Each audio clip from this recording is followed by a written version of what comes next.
الحمد لله رب العالمين والصلاة والسلام على أشرف الأنبياء والمرسلين أما بعد فأعوذ بالله من الشيطان الرجيم من همزه ونفخه ونفثه بسم الله الرحمن الرحيم رب اشرح لي صدري ويسر لي أمري واحلل عقدة من لساني يفقه قولي اللهم انفعنا بما علمتنا وعلمنا ما ينفعنا وزدنا علما فبشر عبادي الذين يستمعون القول فيتبعون أحسنه أولئك الذين هداهم الله وأولئك هم أولو الألباب أعوذ بالله من الشيطان الرجيم بسم الله الرحمن الرحيم فلما جاء أمرنا نجينا صالحا والذين آمنوا معه برحمة منا ومن خزي يومئذ إن ربك هو القوي العزيز.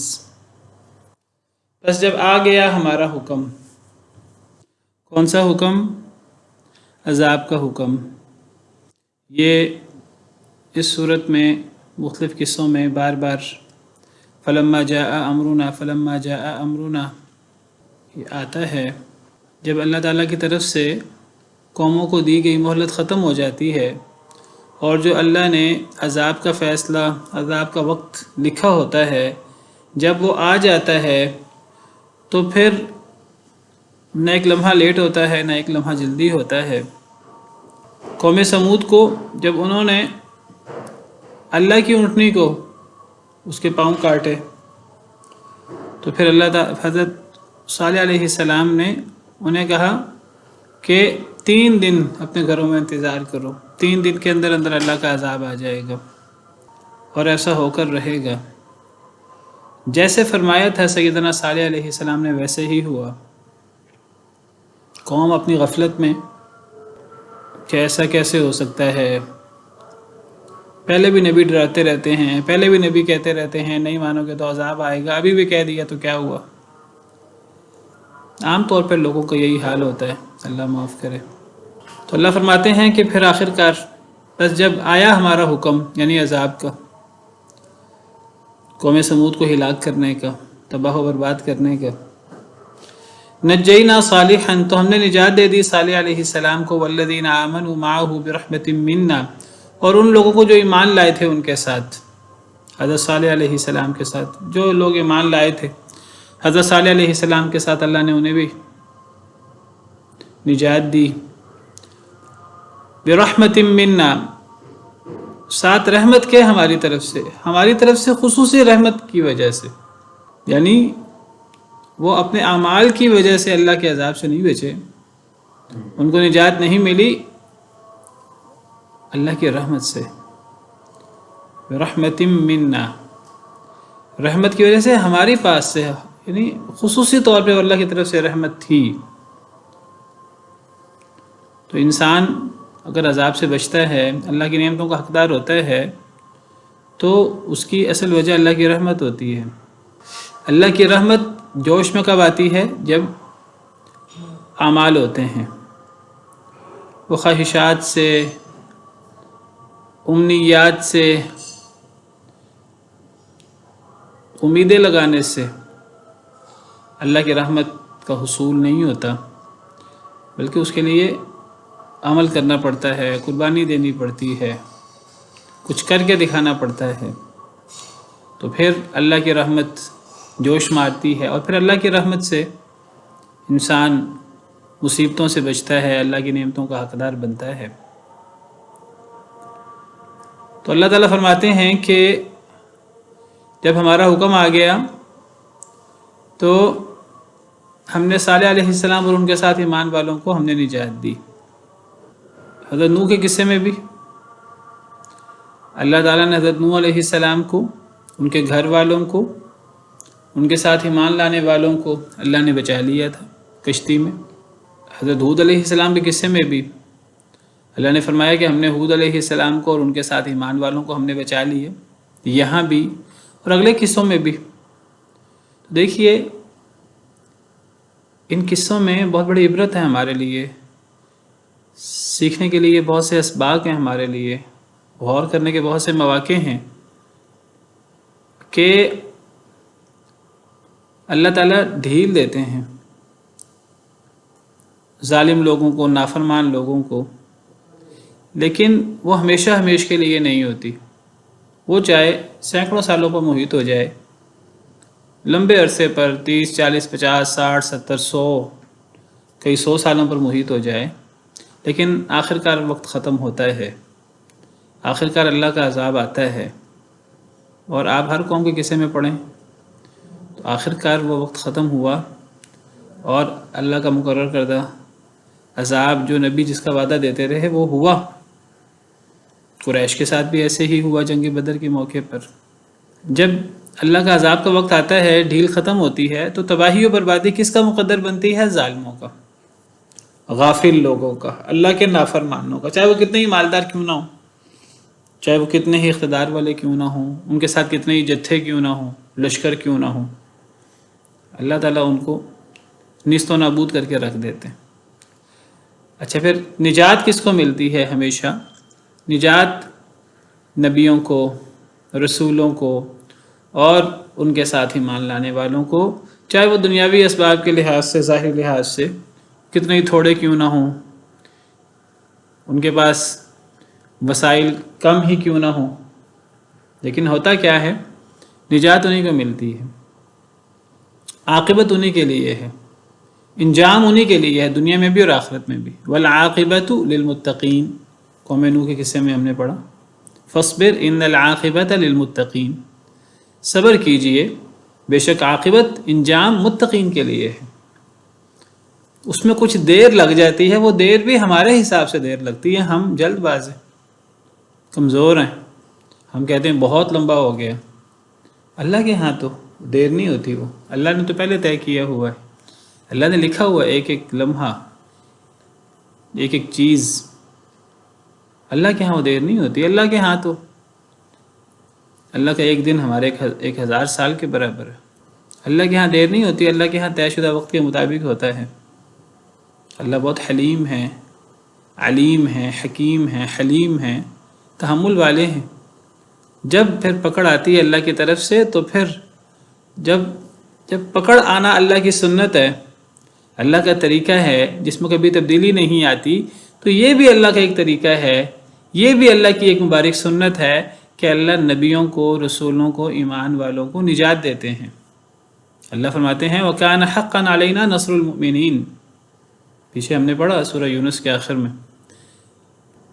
کہ ہم پر یہ حق ہے کہ ہم مومنین کو نجات دیں، ہم پر یہ لازمی ہے. اللہ پر کون لازمی کر سکتا ہے؟ اللہ نے اپنے فضل و کرم سے اپنے اوپر یہ لازم کیا ہوا ہے.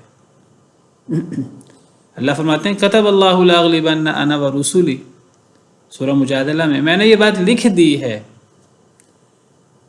جیسے کہتے ہیں نا پتھر پہ لکیر ہے، میں نے یہ بات لکھ دی، اللہ نے یہ بات لکھ دی ہے کہ میں اور میرا رسول ہی غالب آئیں گے.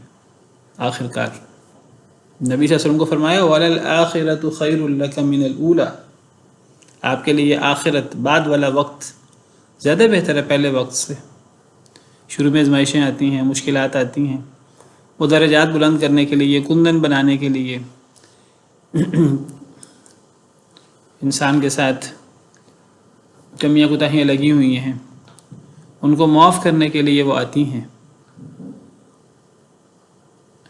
مشکلات آتی ہیں، تنگیاں آتی ہیں، اور اتنی آتی ہیں انسان جلد باز ہے، انسان پکار اٹھتا ہے، نبی بھی پکار اٹھتے ہیں کہ اب اللہ کی مدد کب آئے گی. ام حسبتم ان تدخلوا الجنۃ ولما یأتکم مثل الذین خلوا من قبلکم، کیا تم سمجھتے ہو جنت میں ایسے ہی داخل ہو جاؤ گے؟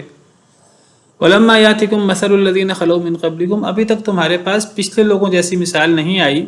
مستهم البأساء والضراء، انہیں سختیاں آئیں، انہیں تنگیاں آئیں، وزلزلوا، اور انہیں ہلایا گیا، جھنجھوڑا گیا، خوب آزمائش ہوئی، سخت قسم کی. اتنی آزمائش ہوئی حتیٰ یقول الرسول والذین آمنوا معہ متی نصر اللہ، حتیٰ کہ رسول پکار اٹھے، رسولوں کے ساتھ ایمان والے پکار اٹھے اللہ کی مدد کب آئے گی؟ تو اللہ فرماتے ہیں الا ان نصر اللہ قریب، خبردار اللہ کی مدد قریب ہے. خاص طور پہ جب انسان بالکل ہی انسان کے لیے صبر مشکل ہو جاتا ہے، اس وقت تو اللہ کی مدد بالکل قریب ہوتی ہے. تو یہ بھی اللہ کی سنت ہے، یہ بھی اللہ کا طریقہ ہے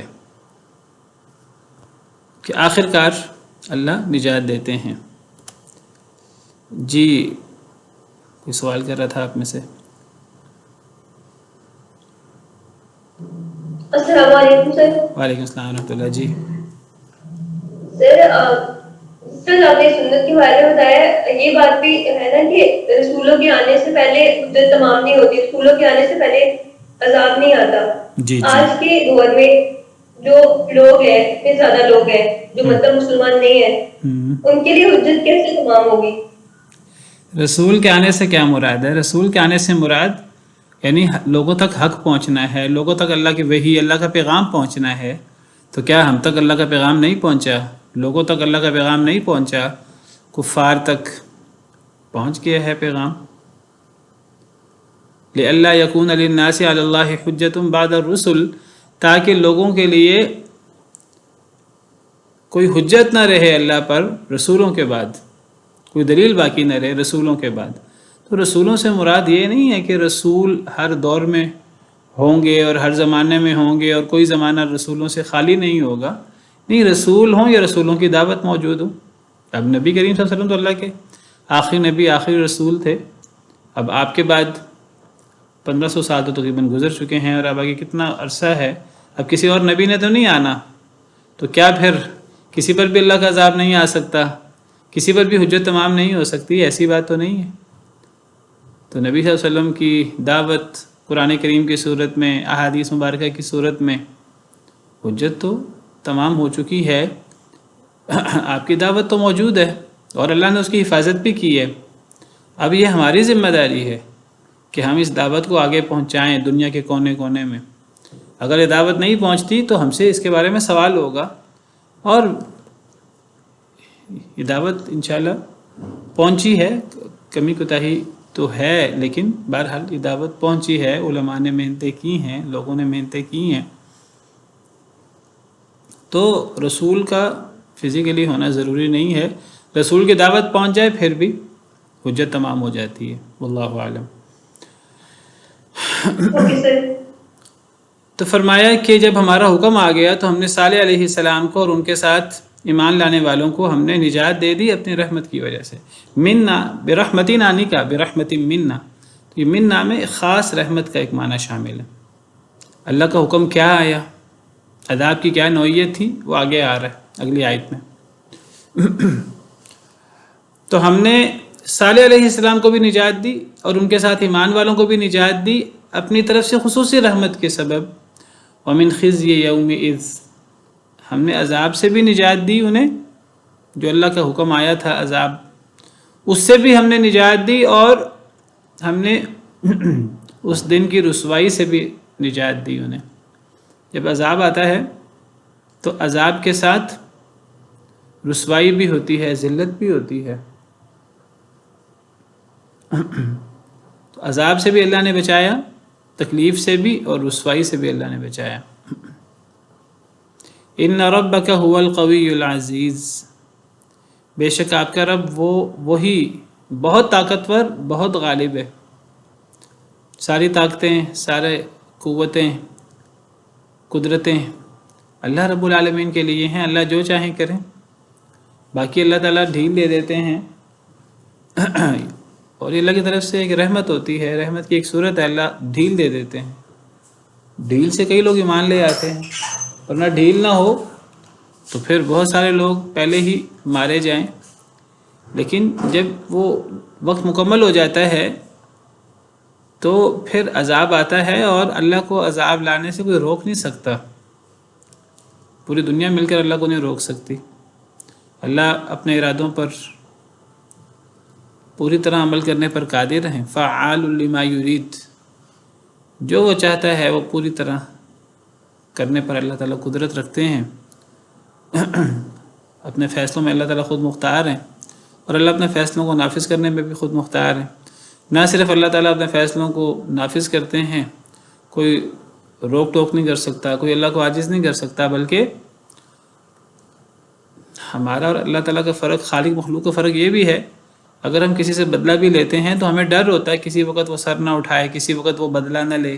اگر ہم کسی کو، انسان کسی کو سزا دے، کسی کو شکست دے، تو وہ ڈرتا ہے کہ چلے میں نے اس کو شکست دے دی ہے، تو پھر یہ طاقتور نہ ہو جائے اور پھر یہ میرے خلاف لڑائی نہ کریں. لیکن اللہ رب العالمین تو اللہ کو تو اس کا بھی خوف نہیں ہے.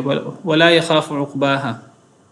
اسی قوم سمود کے بارے میں سورہ شمس میں جب اللہ نے اس قوم پر اپنے عذاب کا ذکر فرمایا سورہ شمس میں، تو اللہ فرماتے ہیں فدمدم علیہم ربہم بذنبہم فسواہا ولا یخاف عقباہا. اللہ نے ان کو تباہ و برباد کر دیا، زمین کو برابر کر دیا، ان کے اوپر تباہ و برباد کر دیا. اور پھر اللہ فرماتے ہیں ولا یخاف عقباہا. اللہ انجام سے اللہ نہیں ڈرتے. اللہ کو کوئی خوف نہیں ہے کہ کوئی سر اٹھا سکے گا بعد میں.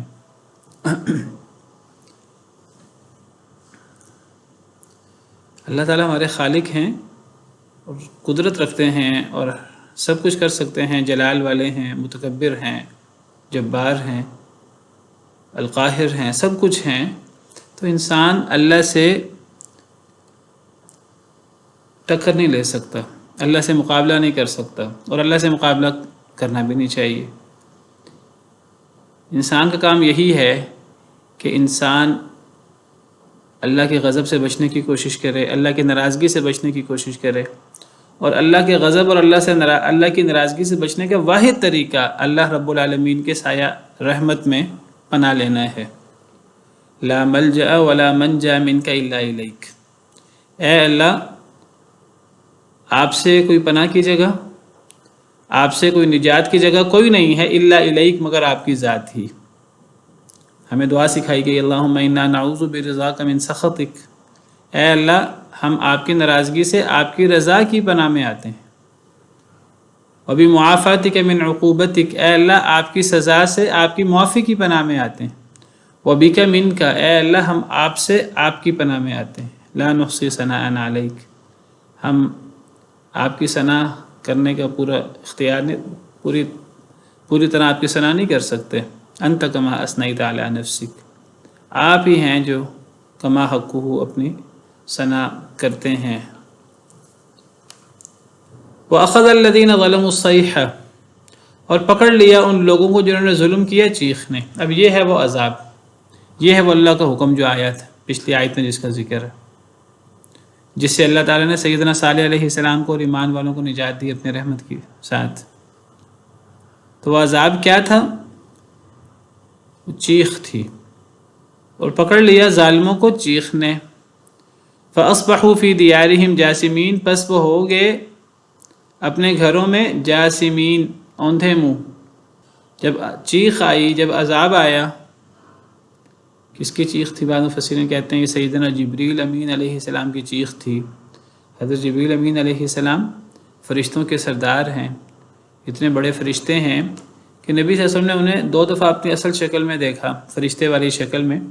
ان کے 600 پر تھے اور ان کی بہت بڑی جسامت تھی. اتنی بڑی جسامت تھی کہ نبی صلی اللہ علیہ وسلم نے انہیں دور سے دیکھا، آسمان کا ایک کنارہ انہوں نے گھیرا ہوا تھا، کرسی پہ بیٹھے ہوئے تھے.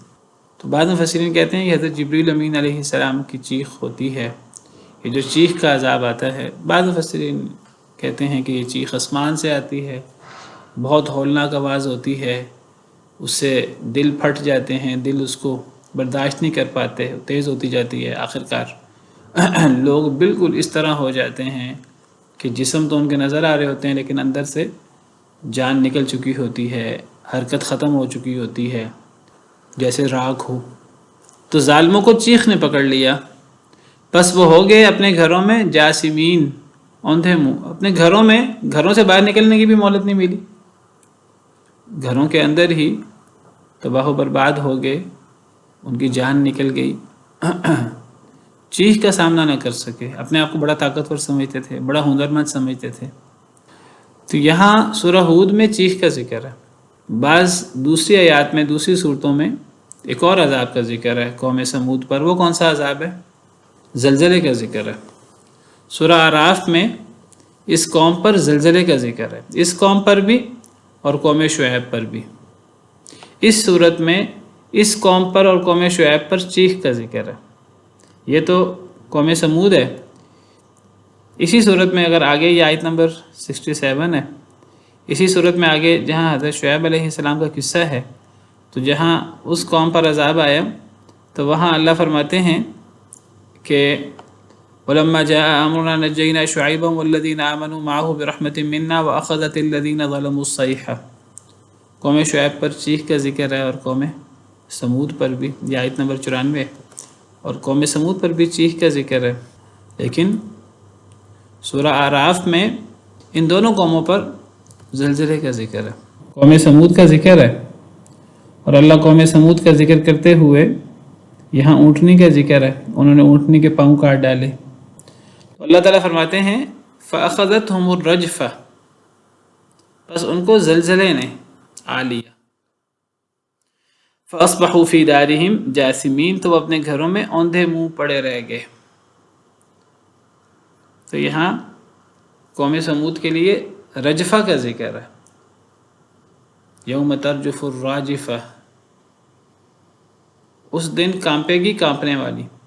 تو رجفہ راجفہ زلزلے کو کہتے ہیں کہ بھونچال آ جائے، زلزلہ آ جائے. اور سورہ اعراف میں قوم شعیب کے لیے بھی رجفہ کا ذکر ہے، دونوں کے لیے رجفہ کا ذکر ہے، زلزلے کا. پہلے چیخ آئی، اس کے ساتھ ہی زلزلہ آیا یا اس کے بعد زلزلہ آیا، اللہ کو پتہ ہے. بہرحال یہ دو عذاب آئے قوم سمود پر، اوپر سے چیخ، نیچے سے زلزلہ. یہ دو عذاب آنے کی وجہ یہ نہیں ہے کہ ان کے بچنے کا امکان تھا، نہیں، یہ اللہ کی ناراضگی کی دلیل ہے. یہ نہیں ہے کہ وہ اگر اس عذاب سے کوئی بچ جائے تو دوسرے عذاب کا شکار ہو جائے. نہیں، جب اللہ تعالیٰ عذاب دینے پر آتے ہیں تو کوئی بچ نہیں سکتا، کوئی بھاگ نہیں سکتا. اللہ نے تو ایک ایک بندے کو شمار کر رکھا ہے. اللہ نے جس کو بچانا ہے اس نے بچنا ہے، جس کو اللہ نے نہیں بچانا اس نے نہیں بچنا. لقد احصاهم وعدهم عدا، اللہ نے انہیں شمار کر رکھا ہے، اللہ نے انہیں گن رکھا ہے.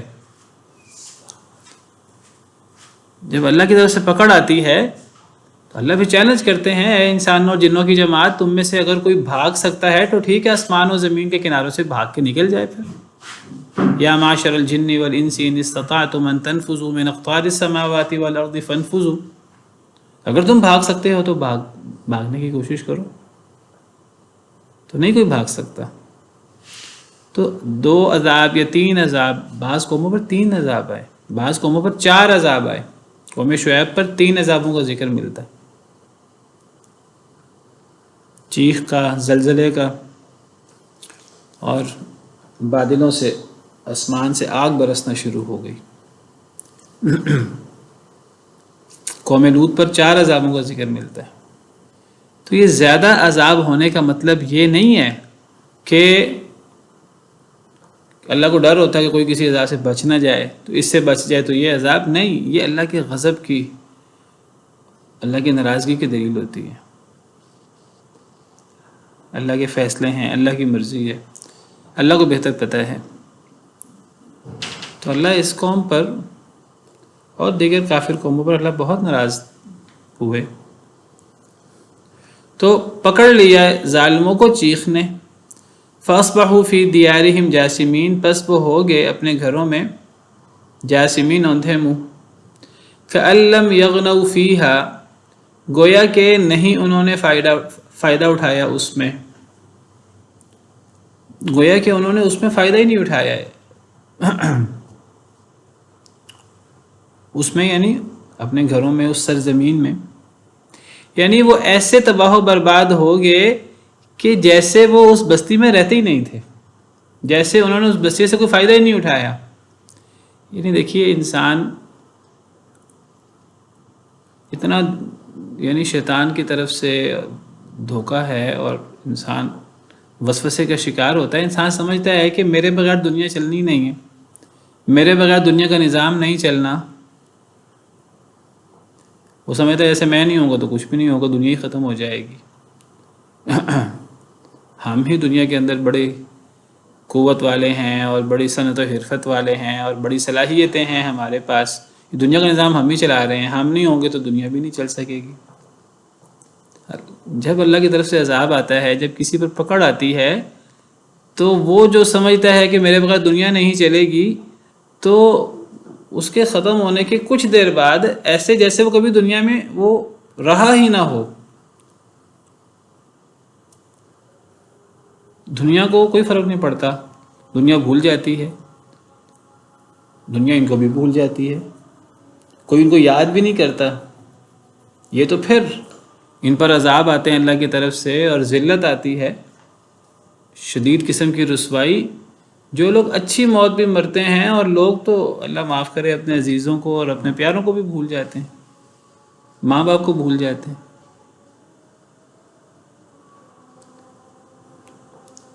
تو انسان بڑا ہی مغالطے کا شکار ہے کہ میری دنیا میں بڑی اہمیت ہے، میرے بغیر تو دنیا چلے گی نہیں۔ اگر نبی کریم صلی اللہ علیہ وسلم کے بعد دنیا چلتی رہی، دنیا کا نظام چلتا رہا، تو باقی لوگوں کے بعد بھی چل سکتا ہے۔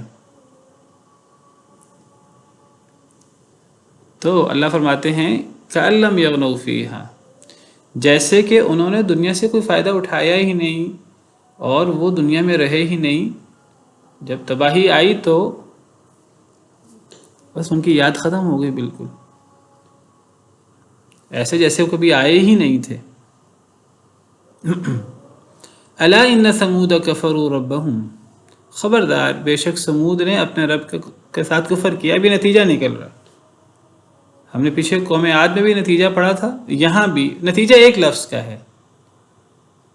ان کا جرم کیا تھا؟ کفر، اللہ کی نافرمانی، اللہ رسول کا انکار، سیدنا صالح علیہ السلام کی باتیں ماننے سے انکار، کفر و جحود۔ خبردار قوم سمود نے اپنے رب کا انکار کیا، اپنے رب کے ساتھ کفر کیا۔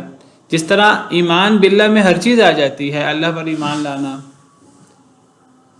اللہ کو ماننا، اللہ کی ماننا، جس میں رسولوں پر ایمان بھی آ جاتا ہے، فرشتوں پر بھی ایمان بھی آ جاتا ہے، کتابوں پر ایمان بھی آ جاتا ہے، اور اللہ کے ہر حکم پر ایمان آ جاتا ہے۔ اسی طرح اللہ کے ساتھ کفر میں ہر چیز آ جاتی ہے، اللہ کے ساتھ کفر، اللہ کے رسولوں کے ساتھ کفر، اللہ کی کتابوں کے ساتھ کفر، اللہ کے احکامات کے ساتھ کفر، یوم آخرت کے ساتھ کفر، ہر چیز اس میں آ جاتی۔ تو ایک جملے میں ان کا کیا قصور تھا؟ کفر، اللہ کے ساتھ کفر۔ جو بھی کفر کا رویہ اختیار کرے گا تو کیا ہوگا؟ وہ جو قوم سمود کے ساتھ ہوا، جو قوم عاد کے ساتھ ہوا۔ اللہ فرماتے ہیں انہوں نے اپنے رب کے ساتھ کفر کیا، الا بعدا لثمود، خبردار دوری ہے سمود کے لیے۔ دوری سے مراد لعنت، اللہ کی رحمت سے دوری۔ تو ان لوگوں پر لعنت ہو اللہ کی، یہ نتیجہ ہے اس قصے کا۔ پچھلے قصے کا بھی یہی نتیجہ تھا، جو بھی اللہ کی نافرمانی کرے گا۔ اور یہ بات یاد رکھیے، ہم مسلمان سمجھتے ہیں کہ جی ہم تو مسلمان ہیں، بھی کسی کے اللہ سے کوئی رشتہ داری نہیں ہے۔ اللہ کے قریب وہ ہے جو اللہ سے ڈرنے والا ہے۔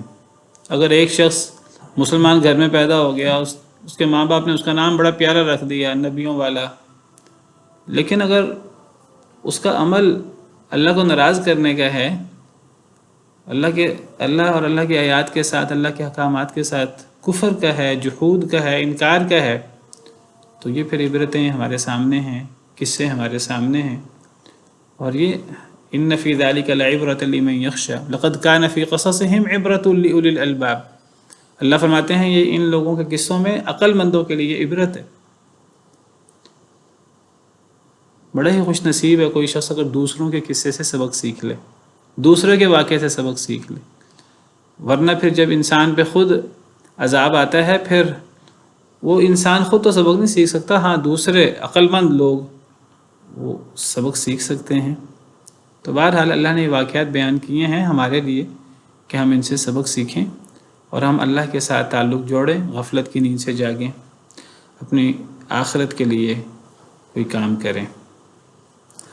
وَلَقَدْ جَاءَتْ رُسُلُنَا إِبْرَاهِيمَ بِالْبُشْرَى قَالُوا سَلَامًا، اور البتہ تحقیق آئے ہمارے رسول، ہمارے بھیجے ہوئے، یہاں فرشتے مراد ہیں، ابراہیم علیہ السلام کے پاس، بالبشرا بشارت لے کر، خوشخبری لے کر، قالوا سلاما انہوں نے کہا سلام، سلام کہا، قال سلام، سیدنا ابراہیم علیہ السلام نے جواباً کہا سلام۔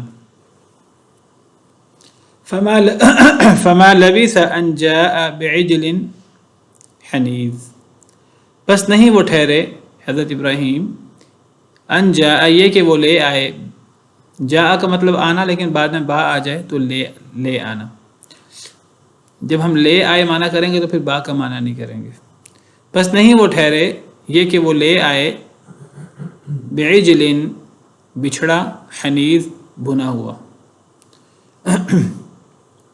تو اب سیدنا ابراہیم علیہ السلام کا قصہ شروع ہو رہا ہے۔ سیدنا ابراہیم علیہ السلام کے پاس فرشتے خوشخبری لے کر آئے تھے۔ کس کی خوشخبری لے کر آئے تھے؟ سیدنا اسحاق علیہ السلام کی پیدائش کی خوشخبری لے کر۔ تو اس صورت میں ہم نے سب سے پہلے سیدنا نوح علیہ السلام کا قصہ پڑھا ہے، پھر اس کے بعد قوم عاد سیدنا ہود علیہ السلام کا قصہ پڑھا، پھر قوم سمود اور ان کے نبی سیدنا صالح علیہ السلام کا قصہ پڑھا، اور اب سیدنا ابراہیم سیدنا لوط علیہ السلام کا قصہ ہے۔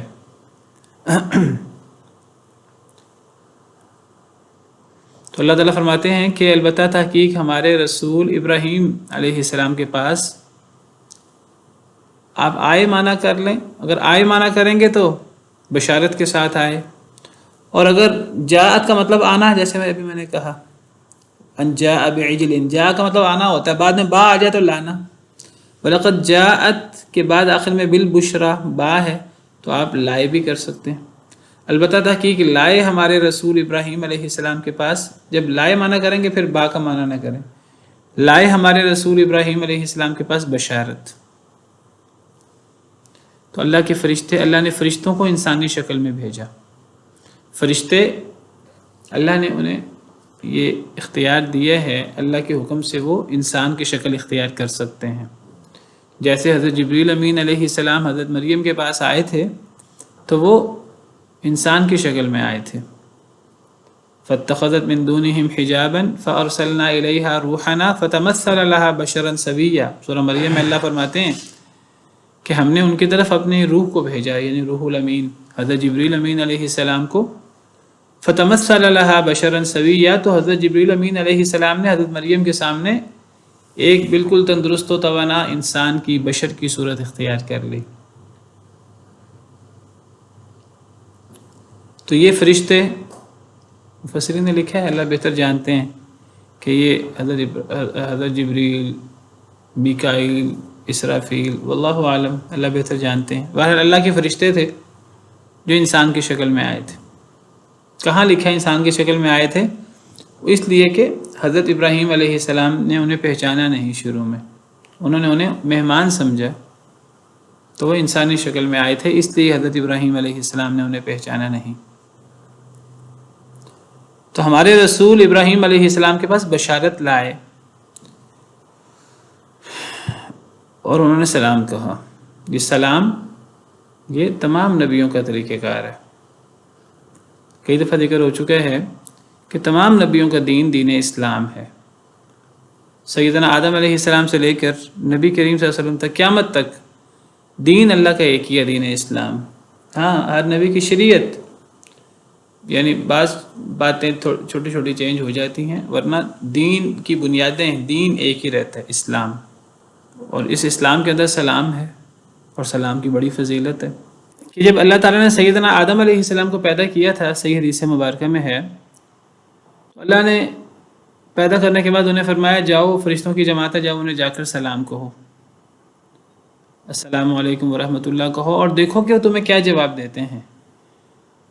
تو تمہیں جو بھی جواب دیں تو یہ سلام اور جواب یہ قیامت تک کے لیے تمہارے اور تمہاری اولاد کے لیے ایک ملنے جلنے کا ایک طریقہ کار ہے۔ تو سیدنا آدم علیہ السلام سے یہ سلام کا سلسلہ جاری ہے۔ ایک مسلمان کا دوسرے مسلمان پر حق ہے، سلام کہنا چاہیے، جس کو جانے اس کو بھی، جس کو نہ جانے اس کو بھی سلام کہنا چاہیے۔ صرف جان پہچان والے کو سلام کہنا یہ قیامت کی نشانی ہے۔ تو حضرت ابراہیم علیہ السلام کو فرشتوں نے سلام کہا، تو حضرت ابراہیم علیہ السلام نے جواباً سلام کہا۔ کبھی مختصر سلام کہنا ہو تو صرف سلام کہا جا سکتا ہے۔ اردو میں آپ سین لام الف میم لکھ دیں، انگلش میں SALAM لکھ دیں۔ جواباً بھی مختصر جواب دینا ہے تو سلام کہا جا سکتا ہے، جیسے یہاں حضرت ابراہیم علیہ السلام نے جواباً سلام کہا۔ اب انہوں نے لفظ سلام بولا کہ انہوں نے جواباً سلام کے جو بھی جوابی الفاظ تھے وہ کہے۔ اس سے علماء نے استدلال کیا ہے کہ مختصر طور پر سلام کہا جا سکتا ہے، جواب میں بھی سلام کہا جا سکتا ہے، اور یہ بات قرآن کریم میں ایک سے زیادہ مقام پر ہے۔ سورہ زاریات میں بھی اللہ فرماتے ہیں هل اتاک حدیث ضیف ابراہیم المکرمین اذ دخلوا علیہ فقالوا سلاما۔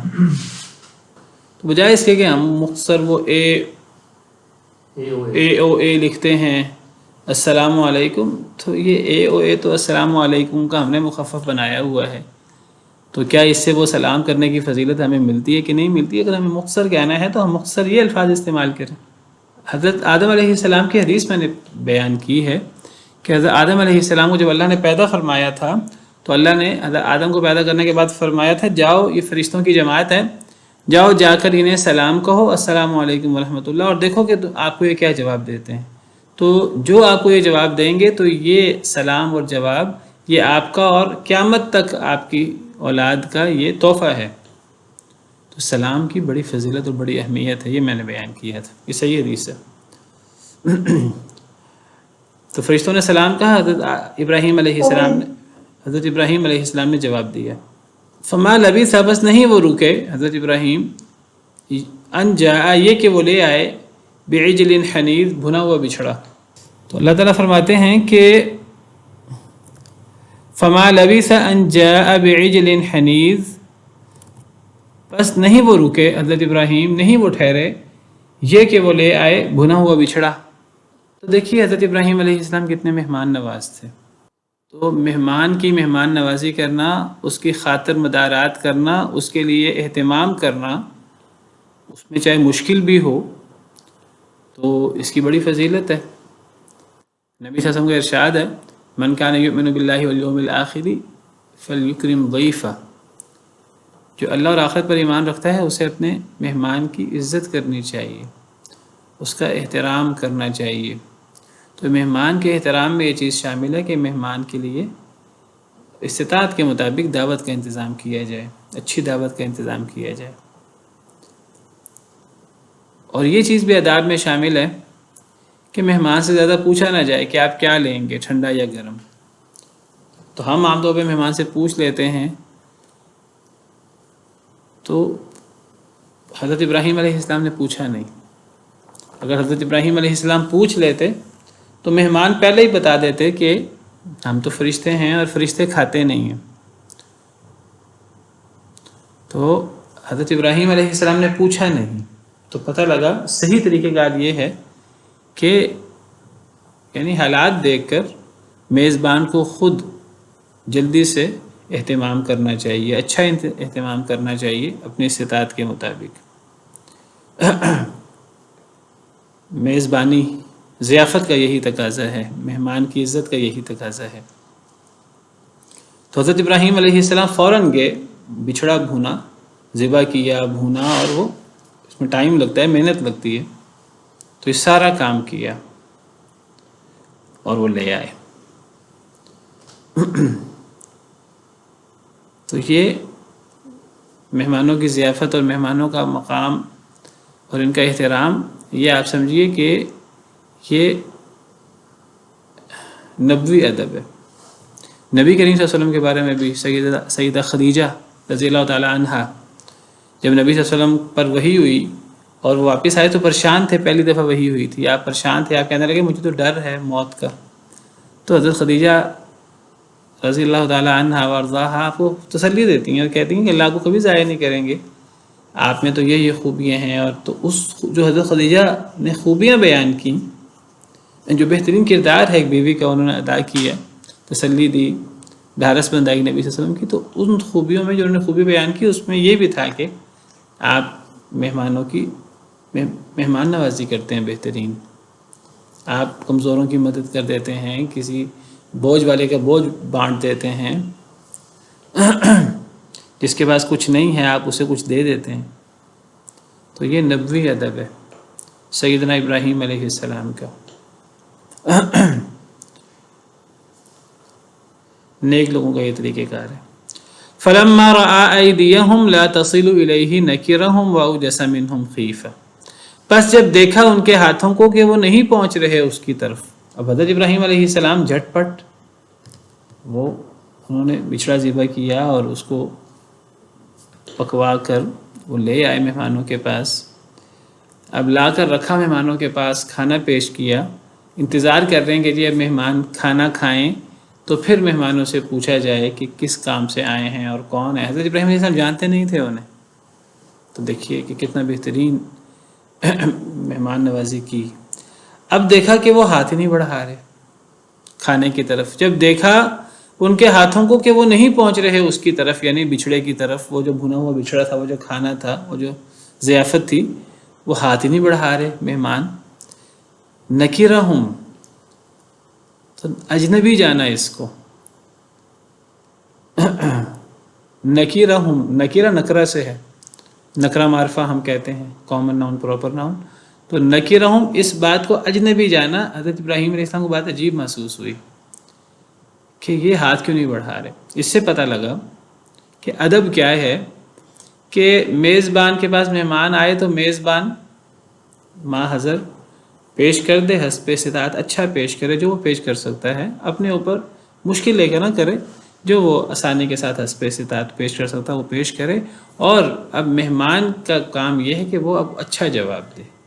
اب وہ جو مہمان لایا، میزبان لایا ہے، اب مہمان اس کو کھائے، عزت رکھے میزبان کی. وہ آگے سے یہ نہیں کہ نہیں میں نے تو نہیں کھانا، تکلفات میں نہ پڑے، الا یہ کہ کوئی مجبوری ہو، کسی کی کوئی بیماری، کوئی اس طرح کی چیز، جیسے فرشتوں کی مجبوری تھی. تو حضرت ابراہیم علیہ السلام نے اس کو عجیب محسوس کیا. وَأَوْجَسَ مِنْهُمْ خِيفَةً، اور محسوس کیا ان سے خوف. اور خوف ہی محسوس ہوا. خوف کیا محسوس ہوا؟ خوف یہ محسوس ہوا کہ یہ کھانا نہیں کھا رہے، کیونکہ جو کھانا کھا لے آپ کے دسترخوان پہ وہ آپ کو نقصان نہیں پہنچاتا، وہ آپ کا خیر خواہ ہوتا ہے. یعنی جب کسی نے آپ کے دسترخوان پہ کھانا کھا لیا ہے، پانی پی لیا ہے، وہ کہتے ہیں جی میں نے فلاں کا نمک کھایا ہے. تو جس کا کھانا کھایا جائے، جس کے ہاں پانی پیا جائے، جس کی مہمان نوازی سے کوئی لطف اندوز ہو، وہ اگلے بندے کو نقصان پہنچانے کا سوچ پہ کیسے سکتا ہے. اب حضرت ابراہیم علیہ السلام دیکھ رہے ہیں کہ وہ کھانا نہیں کھا رہے. تو اس کو ایک تو اجنبی عجیب محسوس کیا، نمبر 2 خوف محسوس کیا کہ اس لیے کھانا نہیں کھا رہے کہ شاید مخالف ہیں، شاید دشمن ہیں، کھانا کھانا نہیں چاہتے، کھانا کھائیں گے تو احسان چڑھ جائے گا، اور پھر ایک محسن تو، یہ کوئی شخص اپنے محسن کو تو نقصان نہیں پہنچا سکتا. تو خوف محسوس کیا. اب سوال یہ ہے کہ نبی اور خوف، نبی تو نہیں ڈرتا، نبی تو اللہ کے علاوہ کسی سے نہیں ڈرتا. تو حضرت ابراہیم علیہ السلام نے کس چیز کا خوف محسوس کیا اور کیوں ڈرے؟ اللہ کے جلیل القدر پیغمبر خلیل اللہ، تو وہ کیوں ڈرے؟ فرشتوں نے آگے سے کہا قالوا لا تخف، ڈرے نہیں.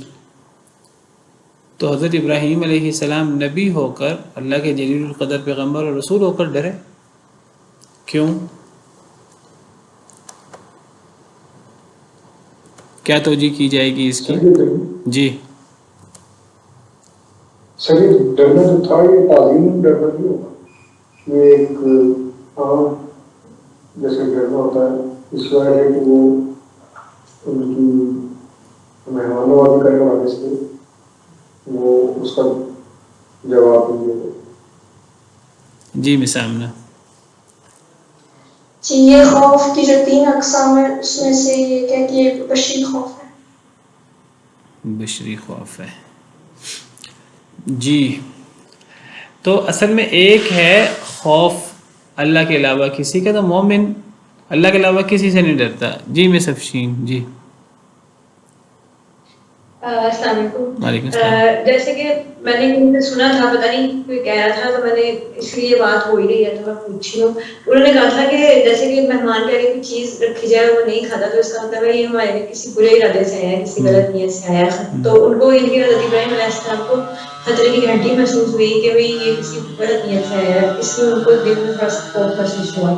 تو آپ اس کی وضاحت کر دیں کہ آیا یہ بھی اس میں آ سکتا ہے یا نہیں؟ اصل میں یہی سوال ہے کہ حضرت ابراہیم علیہ السلام اسی لیے ڈرے کہ عام طور پہ تو یعنی مہمان جب آتا ہے تو وہ جب میزبان کے ہاں کھانا کھاتا ہے تو اب جب وہ میزبان کے ہاں کھانا کھا لیتا ہے، اب جو کھانا کھا لے کسی کے دسترخوان پر تو وہ کبھی اس کو نقصان نہیں پہنچا سکتا، اور اگر نقصان پہنچائے تو وہ ایک یعنی ایٹیکیٹس کی یہ خلاف ورزی ہے، طور طریقے کی خلاف ورزی ہے، بہت بڑی زیادتی ہے۔ تو اب جب انہوں نے کھانا نہیں کھایا تو حضرت ابراہیم علیہ السلام کو محسوس ہوا جیسے یہ دوست نہیں ہیں، اچھے ارادے سے نہیں آئے، اچھے ارادے سے آتے تو کھاتے۔ تو حضرت ابراہیم علیہ السلام کو خوف محسوس ہوا، اسی لیے خوف محسوس ہوا، واللہ عالم۔ سوال یہ ہے کہ خوف کیوں محسوس ہوا؟ خوف تو نہیں محسوس ہونا چاہیے نبی کو۔ انی لا یخاف لدی المرسلون، اللہ فرماتے ہیں میرے پاس رسول نہیں ڈرتے۔ اب حضرت ابراہیم علیہ السلام تو جلیل القدر پیغمبر اور رسول ہیں، تو انہیں کیوں خوف محسوس ہوا؟ تو اس کا جواب یہ ہے کہ یہ اصل میں اللہ نے جس خوف کی نفی کی ہے رسولوں سے، اور اللہ نے قرآن کریم میں کئی جگہ پر فرمایا ہے فلا تخشوا الناس واخشونی، لوگوں سے نہ ڈرو مجھ سے ڈرو، تو یہ حکم ہماری شریعت کے لیے بھی ہے، پچھلی شریعتوں کے لیے بھی تھا، بلکہ اللہ کے علاوہ کسی سے ڈرنا یہ تو یعنی اللہ پر یعنی گویا کہ توکل نہیں ہے۔ اللہ پہ توکل ہو تو انسان کو اللہ سے ڈرنا چاہیے۔ تو علماء کہتے ہیں کہ ایک ہوتا ہے کہ ایک انسان کے دل میں ڈر آئے اور وہ ڈرتا رہے، تو یہ اس خوف کی ممانعت ہے۔ ایک ہوتا ہے کہ فوری طور پہ ایک احساس آیا دل میں فطری طور پر اور فوری طور پر، تو وہ بالکل ایک الگ چیز ہے۔ ایسی چیز نبوی شان کے منافی نہیں ہے۔ یعنی دل میں ایک اچانک ایک خیال آئے تو یہ چیز یعنی خوف، یہ خوف ہے ہی نہیں، یہ ایک فوری ایک خیال ہے، فوری ایک چیز ہے جو پھر ختم ہو جاتی ہے، یہ باقی نہیں رہتی نبیوں میں۔ ورنہ اصل میں جب حضرت ابراہیم علیہ السلام، جب حضرت موسیٰ علیہ السلام اللہ نے نبی بنایا، اللہ نے ان سے کلام کیا، کلام کو شرف بخشا، تو اللہ نے فرمایا عصا پھینکو، عصا پھینکا تو سانپ بن گیا۔ حضرت موسیٰ ڈر گئے، ڈر کر بھاگ کھڑے ہوئے، باقاعدہ قرآن میں پیٹ پھیر کر بھاگ کھڑے ہوئے۔ تو اس موقع پر اللہ نے فرمایا تھا یا موسیٰ لا تخف انی لا یخاف لدی المرسلون، اے موسیٰ ڈریے نہیں، میرے پاس رسول ڈرتے نہیں۔ اب یہاں ایک سوال پیدا ہوتا ہے کہ جب اللہ فرما رہے ہیں رسول ڈرتے نہیں، تو اللہ تو حضرت موسیٰ کو رسول بنا چکے ہیں پہلے، تو حضرت موسیٰ کیوں پیٹ پھیر کے بھاگ کھڑے ہوئے؟ یہ وہ ایک فوری ایک رسپانس ہے، وقتی یہ ہو جاتا ہے۔ حضرت ابراہیم علیہ السلام کو یہاں ذکر نہیں ہے، دوسری جگہ ذکر ہے۔ جب حضرت ابراہیم علیہ السلام کو بشارت ملی حضرت اسحاق کی بیٹے کی، تو حضرت ابراہیم علیہ السلام نے کہا میرے پاس بیٹا کیسے ہو سکتا ہے، میں تو بوڑھا ہوں، تو بیٹا کیسے ہو سکتا ہے؟ تو فرشتوں نے کیا کہا، سورہ حجر میں موجود ہے، فرشتوں نے کہا کہ آپ مایوس نہ ہوں، قالوا لا توجل انا نبشرك بغلام علیم قال بشرتمونی علی ان مسنی الکبر فبما تبشرون۔ جب فرشتوں نے بشارت دی بیٹے کی تو حضرت ابراہیم حیرانگی سے کہنے لگے میرے پاس بیٹا کیسے ہو سکتا ہے، میں تو بوڑھا ہو چکا ہوں، تم مجھے کیا بشارت دیتے ہو؟ تو فرشتے کہنے لگے، سورہ حجر میں ہے کہ قالوا بشرناک بالحق فلا تکن من القانتین، ہم تو آپ کو سچی بشارت دے رہے ہیں، آپ مایوس نہ ہو۔ تو حضرت ابراہیم علیہ السلام فوراً کہتے ہیں وَمَن يَقْنَطُ مِن رَحْمَةِ رَبِّهِ إِلَّا الضَّالُّونَ، اللہ کی رحمت سے نا امید تو صرف گمراہ لوگ ہوتے ہیں۔ یعنی حضرت ابراہیم نے بتایا میں مایوس نہیں ہوں، یہ ایک فوری ایک رد عمل، ایک فوری ایک احساس، تو وہ مایوسی نہیں ہوتا، ایک فوری احساس، یہ خوف نہیں ہوتا۔ یہ تو حضرت موسیٰ علیہ السلام جب فرعون کے دربار میں تھے اور جب وہ جادوگروں کے ساتھ معاملہ تھا، تو جب جادوگروں نے اپنی لاٹھیاں اور رسیاں پھینکی تو قرآن میں ہے پھر بھی حضرت موسیٰ علیہ السلام کو دل میں خوف محسوس ہوا، حالانکہ اللہ پہلے کہہ چکے ہیں۔ پہلے جب اللہ تعالیٰ نے حضرت موسیٰ کو کہا کہ آپ لاٹھی پھینکیں اور وہ سانپ بنا، حضرت موسیٰ علیہ السلام پیٹ پھیر کے منہ پھیر کر بھاگنے لگے، تو اللہ نے فرمایا کہ ڈرے نہیں، میرے پاس رسول نہیں ڈرتے۔ اب دوبارہ پھر جب حضرت موسیٰ علیہ السلام اور جادوگر آمنے سامنے ہیں اور جادوگر لاٹھیاں رسیاں پھینکتے ہیں، تو قرآن میں ہے کہ فَأَوْجَسَ فِي نَفْسِهِ خِيفَةً مُوسَىٰ، حضرت موسیٰ علیہ السلام نے اپنے دل میں خوف محسوس کیا، قلنا لا تخف انک انت الاعلی، ہم نے کہا اے موسیٰ ڈرے نہیں، آپ ہی غالب آئیں گے. تو دوبارہ حضرت موسیٰ ڈر رہے ہیں، تو یہ وہ ڈر ہے ہی نہیں. انی لا یخاف لدی المرسلون میں جس ڈر کی ممانعت ہے وہ نہیں ہے، یہ ایک فوری ایک احساس ہے. جیسے حضرت ابراہیم علیہ، جیسے حضرت زکریا علیہ السلام کو اللہ نے بیٹے کی بشارت دی، حضرت زکریا خود اللہ سے دعا مانگ رہے ہیں بیٹے کی، اللہ نے بشارت دی تو حضرت زکریا کہتے ہیں اولاد کیسے ہو سکتی ہے؟ بھئی مانگ تو آپ خود رہے ہیں، دعا تو آپ نے خود کی ہے. حضرت زکریا کا ایمان تھا کہ اللہ سب کچھ کر سکتے ہیں، لیکن ایک فوری جو ایک سوال آتا ہے ذہن میں یا احساس ہوتا ہے، اس کو ڈر نہیں کہتے اس کو مایوسی نہیں کہتے. وہ ڈر منع ہے جو یعنی مستقل ہوتا ہے. تو حضرت ابراہیم علیہ السلام نے اپنے دل میں ڈر محسوس کیا، تو وہ کہنے لگے لا تخف، آپ ڈرے نہیں، انا ارسلنا الی قوم لوط، بے شک ہمیں بھیجا گیا ہے قوم لوط کی طرف. اب بتائیے کہ حضرت ابراہیم علیہ السلام کو اب فرشتوں نے بتایا ہے کہ آپ ڈرے نہیں، ہم اس لیے نہیں کھا رہے کہ ہم دشمن ہیں. فرمایا کہا ہم اس لیے نہیں کھا رہے کہ ہم تو فرشتے ہیں اور ہم اصل میں آپ کے پاس بشارت دینے آئے ہیں، ہمیں اصل میں قوم لوط کی طرف بھیجا گیا ہے، تو ہم فرشتے ہیں، فرشتوں نے بتایا. تو حضرت ابراہیم علیہ السلام کو نہیں پتہ تھا، ابھی تک نہیں پتہ لگا، اب فرشتوں کے بتانے سے پتہ لگا کہ یہ فرشتے ہیں، یہ انسان نہیں ہے. حضرت ابراہیم علیہ السلام کو فرشتے انسان کی شکل میں آئے، حضرت ابراہیم کو نہیں پتہ کہ یہ فرشتے ہیں، یہ نہیں پتہ کس کام سے آئے ہیں. فرشتوں نے کھانا نہیں کھایا، حضرت ابراہیم علیہ السلام کو خوف محسوس ہوا، اس لیے خوف محسوس ہوا انہیں ابھی تک نہیں پتہ کہ وہ فرشتے ہیں. پھر کہتے ہیں نبی غیب جانتے، یہ کون سا علم غیب ہے؟ حضرت ابراہیم کو تو علم غیب نہیں ہے. فرشتے کہتے ہیں آپ ڈرے نہیں، فرشتوں کو کیسے پتہ لگا کہ حضرت ابراہیم ڈر رہے ہیں؟ یا تو حضرت ابراہیم علیہ السلام کے چہرے پر کوئی گھبراہٹ کے اثار آئے، ورنہ قرآن کریم میں دوسری جگہ پر ہے کہ حضرت ابراہیم علیہ السلام نے باقاعدہ کہا فرشتوں سے کہ مجھے تو تم سے خوف محسوس ہو رہا ہے. سورہ زاریات میں حل اتاک حدیث ضیف ابراہیم المکرمین، نہیں وہ سورہ ہجر میں انا منکم وجلون، حضرت ابراہیم نے کہا ہمیں تو تم سے خوف محسوس ہو رہا ہے. تو فرشتوں نے کہا کہ آپ قالوا لا توجل انا نبشرک بغلام علیم، آپ ڈرے نہیں، ہم تو آپ کو بشارت دینے آئے ہیں، ہم تو فرشتے ہیں. تو فرشتوں کو حضرت ابراہیم کے خوف کا پتہ لگا حضرت ابراہیم کے بتانے سے. نہ حضرت ابراہیم کے پاس علم غیب ہے، نہ فرشتوں کے پاس علم غیب ہے، دونوں کے پاس علم غیب نہیں ہے. علم غیب صرف اللہ رب العالمین جانتے ہیں. چلیں اسی پر بس کرتے ہیں. سبحان ربک رب العزت عما یصفون وسلام علی المرسلین والحمد للہ رب العالمین.